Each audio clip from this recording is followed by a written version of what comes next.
Bonjour, nous continuons notre lecture des Actes des Apôtres. Nous terminons bientôt, nous terminons demain. Et nous allons aujourd'hui lire à partir du chapitre 24. Donc il y a eu un complot des Juifs contre l'apôtre Paul qui a été déjoué par le fils de la sœur de Paul, donc son neveu, qui va apprendre la situation et le guet-apens qui est là contre lui. Il est donc préservé et amené ailleurs, à Césarée. Nous continuons donc cette histoire, la lecture du chapitre 24. Lisons ensemble ce récit. Actes des Apôtres, chapitre 24. 5 jours après, le souverain sacrificateur Ananias descendit avec quelques anciens et un avocat, un certain Tertulle. Ils portèrent plainte auprès du gouverneur contre Paul. Celui-ci fut appelé et Tertulle se mit à l'accuser en ces termes. La paix profonde obtenue grâce à toi et les réformes faites à cette nation par ta prévoyance, très excellent Félix, nous les accueillons en tout et partout avec une entière gratitude. Mais pour ne pas t'importuner davantage, je te prie de nous écouter un moment dans ta bienveillance. Nous avons trouvé cet homme, une peste, qui provoque des disputes parmi tous les Juifs du monde, dirigeant de la secte des Nazaréens, et qui a même tenté de profaner le temple. Nous l'avons saisi.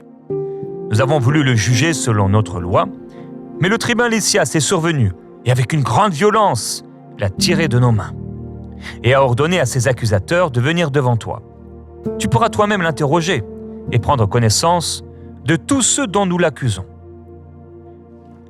Les Juifs l'approuvèrent en déclarant qu'il en était bien ainsi. Alors Paul prit la parole après que le gouverneur lui eut fait signe de parler. « Je sais que depuis plusieurs années, tu es juge de cette nation. C'est donc avec confiance que je présenterai ma défense. Il n'y a pas plus de 12 jours, tu peux t'en assurer, je suis monté à Jérusalem pour adorer. On ne m'a trouvé ni dans le temple, ni dans les synagogues, ni dans la ville, à discuter avec quelqu'un ou bien à provoquer un soulèvement de la foule. Et ils ne peuvent pas prouver ce dont ils m'accusent maintenant. Je le confesse devant toi. Je rends un culte au Dieu de mes pères, selon la voie qu'ils appellent une secte. Je crois tout ce qui est écrit dans la loi et dans les prophètes. Et j'ai en Dieu cette espérance, et ils ont eux-mêmes cette attente, qu'il y aura une résurrection des justes et des injustes. C'est pourquoi moi aussi, je m'exerce à avoir constamment une conscience irréprochable devant Dieu et devant les hommes. Après une absence de plusieurs années, je suis venu faire des aumônes à ma nation et présenter des offrandes. C'est alors qu'ils m'ont trouvé, moi qui m'étais purifié, dans le temple, sans attroupement ni tumulte. Mais quelques Juifs d'Asie, ce serait à eux de se présenter devant toi et de m'accuser, s'ils ont quelque chose contre moi, ou bien que ceux-ci déclarent de quel délit ils m'ont trouvé coupable lorsque j'ai comparu devant le Sanhédrin, à moins que ce ne soit uniquement de cette parole que j'ai criée au milieu d'eux, c'est à cause de la résurrection des morts que je suis aujourd'hui mis en jugement devant vous. Félix, qui savait assez exactement ce qui concernait la voie, les renvoya plus tard et dit « Quand le tribun Lysias viendra, j'examinerai votre affaire. » Et il donna l'ordre au centenier de garder Paul, tout en lui laissant une certaine liberté, sans empêcher aucun des siens de lui rendre service.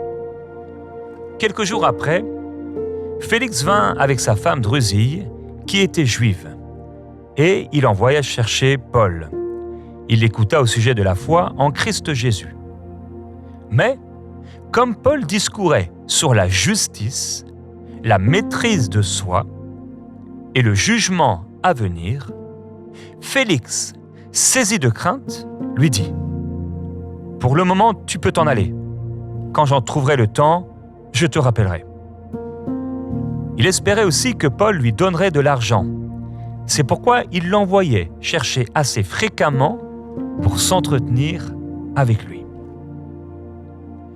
2 ans s'écoulèrent ainsi, et Félix eut pour successeur Porcius Festus. Voulant s'assurer les bonnes grâces des Juifs, Félix laissa Paul en prison.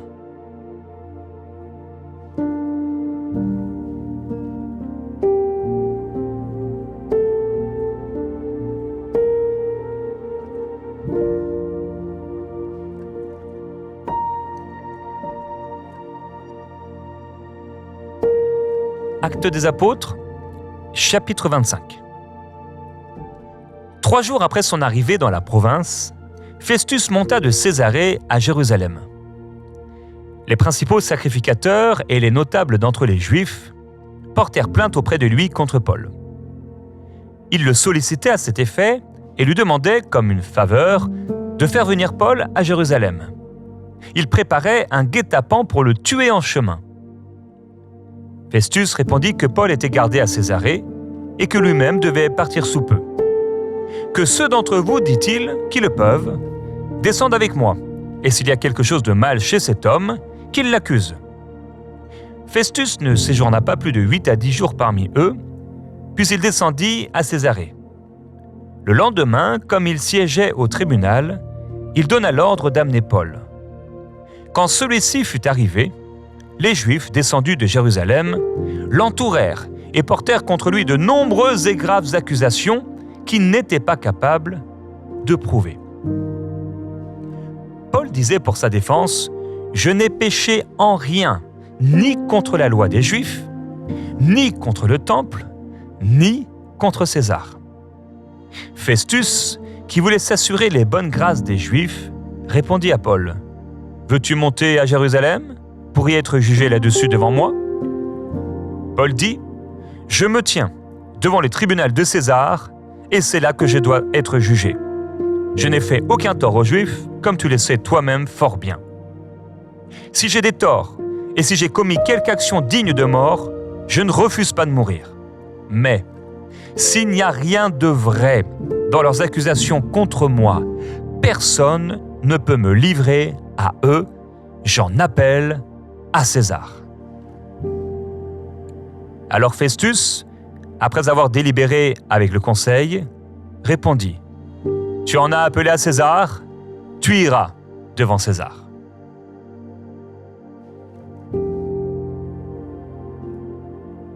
Quelques jours après, le roi Agrippa et Bérénice arrivèrent à Césarée pour saluer Festus. Comme ils passaient là plusieurs jours, Festus exposa au roi le cas de Paul et dit « Félix a laissé prisonnier un homme contre qui, lorsque j'étais à Jérusalem, les principaux sacrificateurs et les anciens des Juifs ont porté plainte pour demander sa condamnation. Je leur ai répondu que des Romains n'ont pas coutume de livrer à la mort un homme avant que l'accusé soit confronté avec ses accusateurs et qu'il ait l'occasion de se défendre contre cette accusation. Ils sont alors venus ici et sans aucun délai, j'ai siégé le lendemain à mon tribunal et donné l'ordre d'amener cet homme. Ces accusateurs, s'étant présentés, n'ont mis à charge aucune des mauvaises actions dont je le soupçonnais. Ils avaient avec lui des discussions relatives à leur religion particulière et à un certain Jésus qui est mort et que Paul affirme être vivant. Quant à moi, perplexe, à propos d'un débat de cette sorte, je lui ai demandé s'il voulait aller à Jérusalem pour y être jugé là-dessus. Mais Paul a fait appel pour que sa cause soit réservée à la compétence de l'empereur et j'ai donné l'ordre de le garder jusqu'à ce que je l'envoie à César. Agrippa dit à Festus « Je voudrais moi aussi entendre cet homme. »« Demain, répondit-il, tu l'entendras. »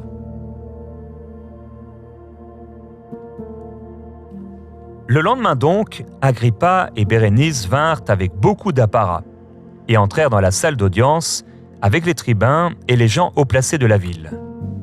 Sur l'ordre de Festus, Paul fut amené. Alors Festus dit « Roi Agrippa, et vous tous présents avec nous, vous voyez cet homme au sujet de qui toute la multitude des Juifs est intervenue auprès de moi, soit à Jérusalem, soit ici, en clamant qu'il ne devait plus vivre. Pour moi, j'ai compris qu'il n'avait rien commis qui soit digne de mort, mais lui-même en ayant appelé à l'empereur, j'ai jugé bon de le lui envoyer. Je n'ai rien de précis à écrire au souverain sur son compte, c'est pourquoi je l'ai fait comparaître devant vous et surtout devant toi, roi Agrippa, afin d'avoir, après l'interrogatoire, quelque chose à écrire. Car il me semble absurde d'envoyer un prisonnier sans indiquer les motifs qu'il y a contre lui.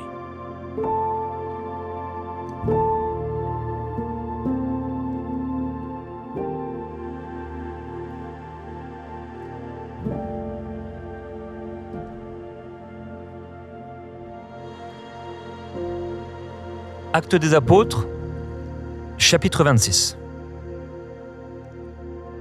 Agrippa dit à Paul, « Il t'est permis de parler pour ta cause. » Alors Paul étendit la main et présenta sa défense. « Je m'estime heureux, roi Agrippa, d'avoir aujourd'hui à présenter ma défense devant toi, au sujet de toutes les accusations des Juifs contre moi. Car tu connais parfaitement toutes les coutumes des Juifs et leurs discussions. Je te prie donc de m'écouter patiemment. Ma vie, dès ma jeunesse et depuis le commencement, s'est passée à Jérusalem, au milieu de ma nation. Tous les Juifs le savent. Ils me connaissent depuis longtemps, s'ils veulent en témoigner. J'ai vécu en pharisien, selon le parti le plus rigide de notre religion.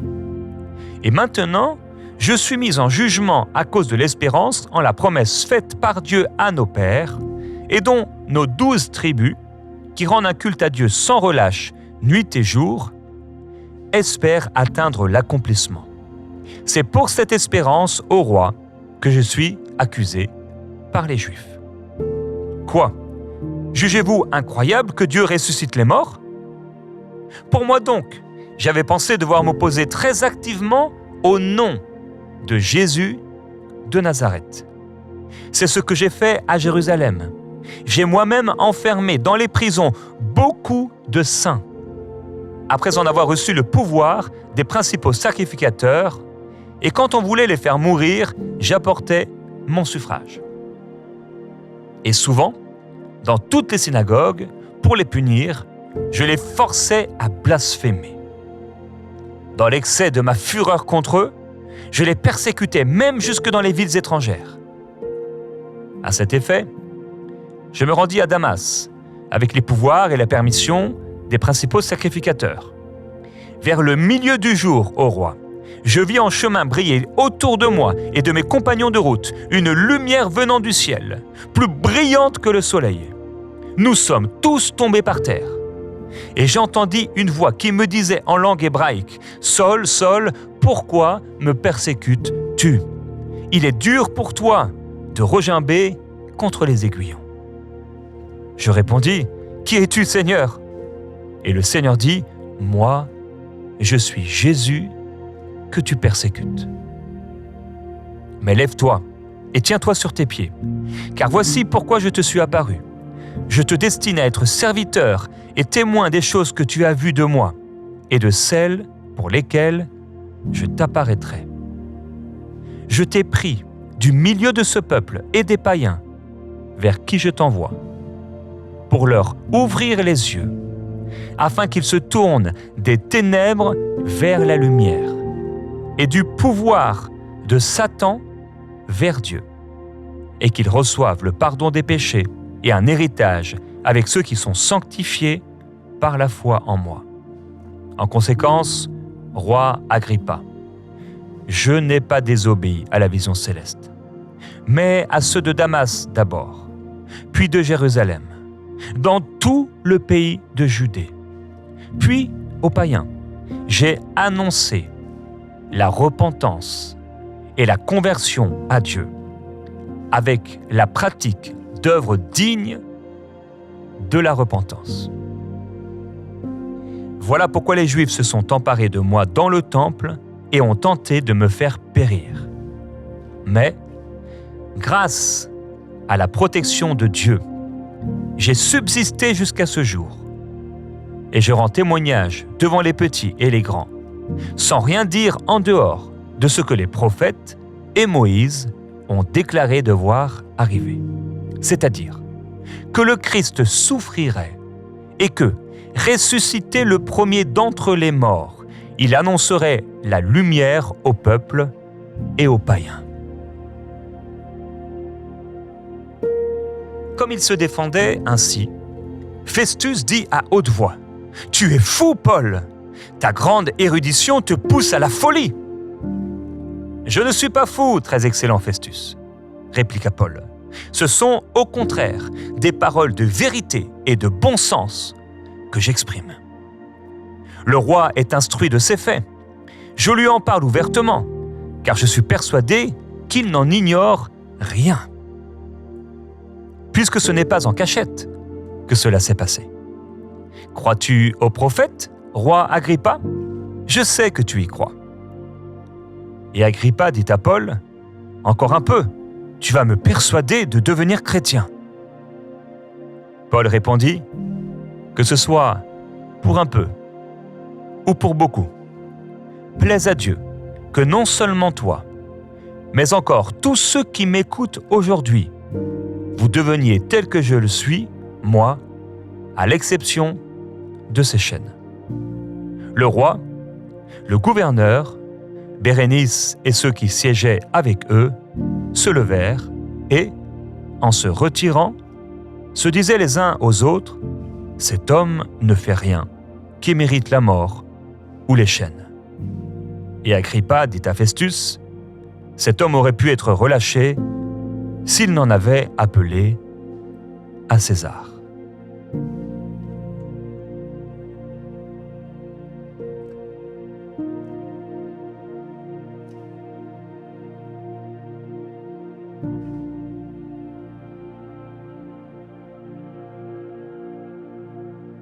Si la lune me glace et le soleil me menace, Créateur des étoiles, mon secours est en toi.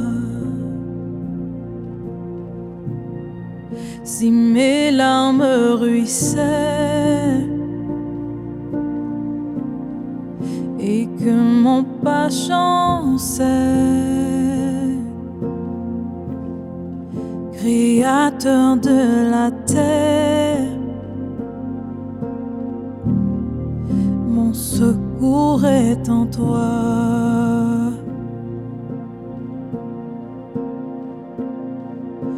Je lève les yeux vers les hauts sommets. Toi seul es mon Dieu. Je proclamerai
dans ce temps de prière, après avoir lu la parole de Dieu. Père, on veut te remercier pour ta parole et pour la vie de ton serviteur Paul, qui est un exemple et un modèle pour nous tous. Tu l'as choisi pour être un modèle à travers toutes les générations de croyants. Et à travers sa vie, tu nous montres combien on peut t'aimer, jusqu'à ne pas avoir peur de perdre la mort, jusqu'à être prêt à s'offrir dans le seul but d'être un témoin. Nous voulons te demander pardon, Seigneur, pour toutes les fois où on a eu peur de témoigner de toi. Toutes les fois où l'Esprit nous poussait à parler de toi. Toutes les fois où il y avait une fenêtre ouverte pour parler de toi ou de ta part et on ne l'a pas fait.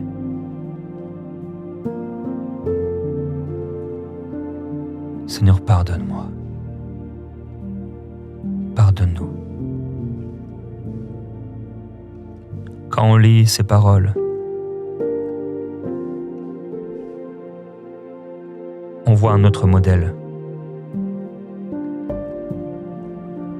Comme le tien a été, Seigneur, tu t'es offert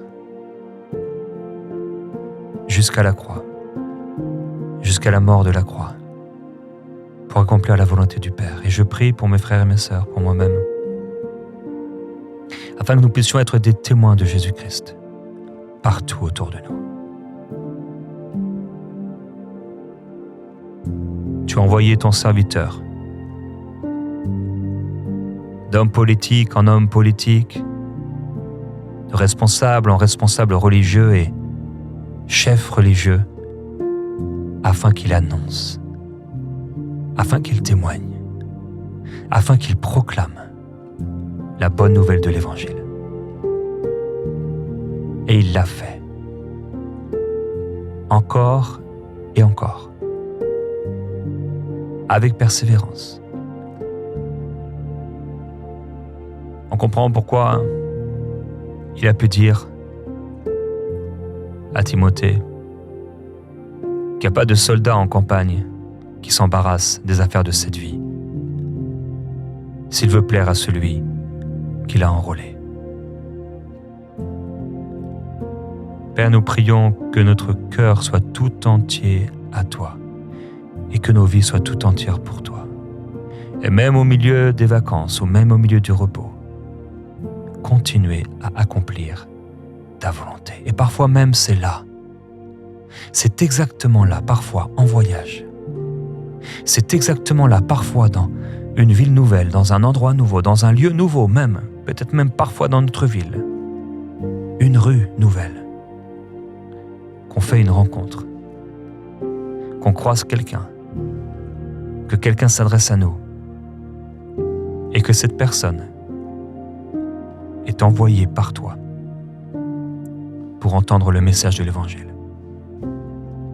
Je prie que tu fasses de nous des témoins. Des témoins. Et je prie pour l'assurance. Encore. L'assurance. Ton serviteur disait à Timothée, n'aie donc pas honte du témoignage à rendre. Nous ne voulons pas avoir honte. Jamais. Jamais. Du témoignage à rendre. Et nous prions. Je prie pour cela, Seigneur. Accorde-toi avec moi, mon frère, ma sœur. Je prie maintenant, Seigneur,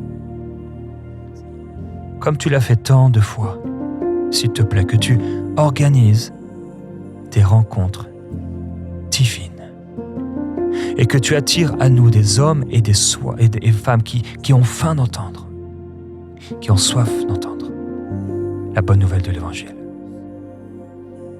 Nous prions que tu nous envoies et que nous puissions prêcher ta parole. Et tu nous montres également à travers Paul que même si les gens ne veulent pas écouter, que même si les gens résistent, que même si les gens se ferment, il faut quand même qu'ils entendent. Permets-nous de pouvoir quand même prêcher ta parole. Permets-nous, même si les gens ont l'air fermés, de pouvoir quand même leur parler de ta part. Et Père, je prie afin que ce ne soit pas un joug religieux, mais que ce soit l'Esprit, ton Esprit, qui crée en nous le désir, le vouloir et le faire. Père, fais-nous grâce encore, afin que nous puissions proclamer ta parole. Et je veux en profiter, Seigneur, pour prier pour tous ceux qui rencontrent en ce moment même des problèmes par rapport à la justice. Des gens qui doivent ou qui devront se retrouver devant les tribunaux pour toutes sortes d'affaires. Des gens de qui on a menti, qu'on a trompé et qui doivent d'une certaine manière se justifier. Tu as dit, Seigneur, que à l'heure même, tu nous enseignerais quoi dire, qu'on n'aurait pas à s'inquiéter de ce qu'on aurait à dire. Et je prie pour tous ces frères et ces sœurs, et particulièrement pour commencer avec ceux qui se retrouvent dans cette situation à cause de l'Évangile. Parfois, malheureusement, dans des histoires de séparation, quand l'un marche avec toi et l'autre non, et s'oppose, et utilise la foi de l'autre pour prendre les enfants, récupérer quelque chose. Merci Seigneur pour le Saint-Esprit sur eux. Le Saint-Esprit qui les rend forts. Le Saint-Esprit qui les fait traverser la tempête. Le Saint-Esprit qui leur enseigne et qui leur enseigneront toutes choses à dire. Et je prie qu'ils puissent obéir et ne pas avoir peur, mais obéir à l'Esprit. Et je prie pour tous les autres dans lesquels la foi n'est pas forcément mêlée, même s'il peut s'agir d'une persécution. Merci aussi pour eux. Je prie, Père, que tu les fortifies intérieurement pour qu'ils tiennent bon pendant ces temps, dans le nom de Jésus-Christ. Que ta grâce soit sur mes frères et mes sœurs en ce jour. Fortifie-les intérieurement, s'il te plaît, Seigneur. Amen.